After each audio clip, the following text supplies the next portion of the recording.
Hi everyone, it's Wednesday. It's time for another edition of News 2 Gives Back. I'm News 2 meteorologist Marcus Bagwell, and News 2 Gives Back is brought to you by Nashville Subaru. We're wanting to go back to a case that happened 4 years ago, but really rocked Sumner County and especially the Westmoreland community. In 2019, the community of Westmoreland was changed when a person, Michael Cummins, killed 8 people. This was a significant tragedy for Sumner County.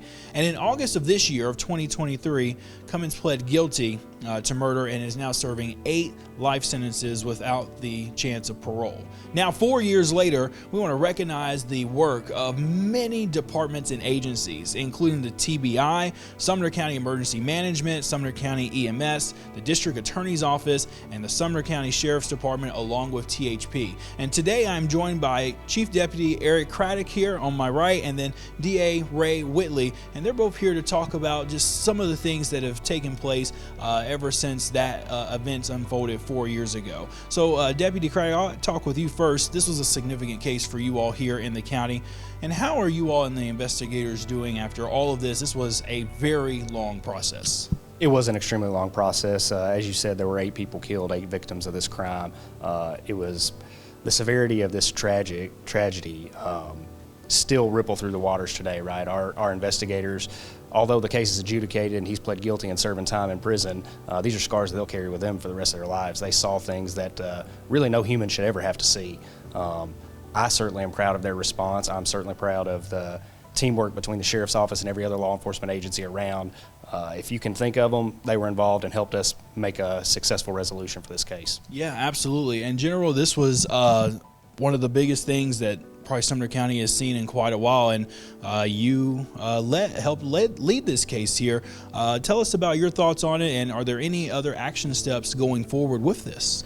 Well, Marcus, this case was as big a case as we've ever had in the state of Tennessee, not just in Sumner County, but the whole state.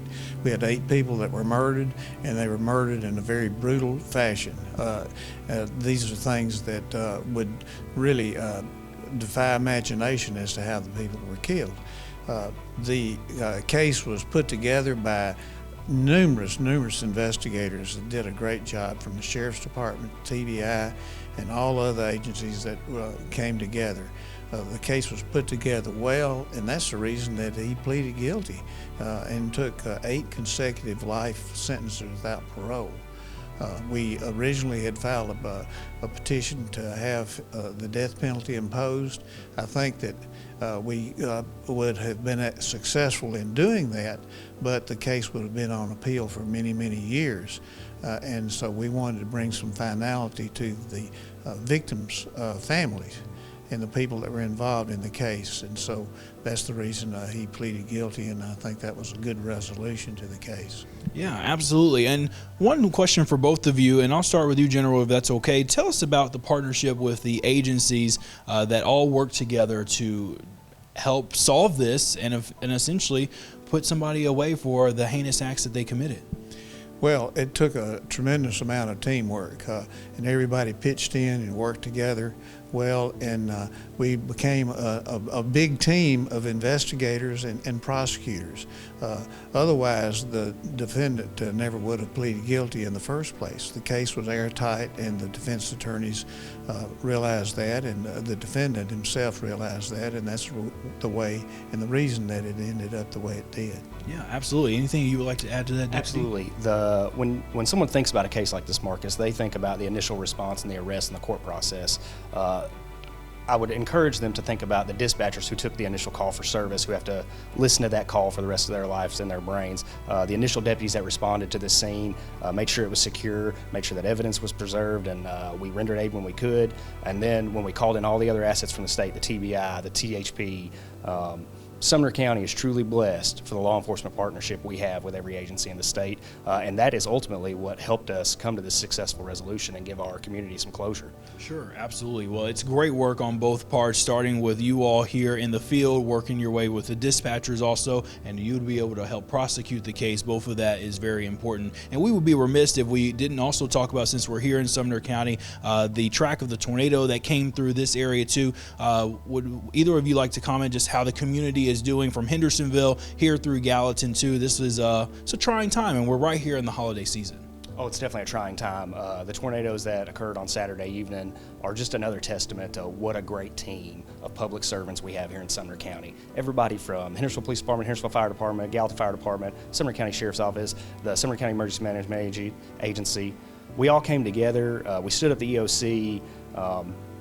As I like to put it, it's kind of controlled chaos in the moment, and then dealing with the aftermath, you can kind of slow down and be more deliberate in your response. I can tell you that I'm certainly proud. Within just a few minutes after the tornadoes hit and the damage was being assessed, we had several employees come off their off time into service to provide service to the citizens of Sumner County, and you just don't see that everywhere. These guys voluntarily stepped up to do what the community needed, and they should be commended for that. Absolutely. Anything you would like to add to that? This was significant. It was. Tennessee is known as the volunteer state. In addition to the officers that came and the official people that worked, we had citizens that showed up out of nowhere that was helping people that they didn't know, that they never had seen before. And there was just an army of volunteers helping the people that had been affected so severely by this storm. Yes, absolutely. And we're thankful for the work that everyone has done with that. Well, General, thank you so much for your time. I appreciate it. Chief Deputy, thank you very much. We're very excited to be able to provide them lunch for today, all of their crews and first responders that have helped, not just with this tornado, but also with the situation that occurred in Westmoreland, where eight people lost their lives. Families are changed forever, and we keep them in our thoughts and prayers in this holiday season. I'm News 2 meteorologist Marcus Bagwell, and this is News 2 Gives Back, brought to you by Nashville Subaru.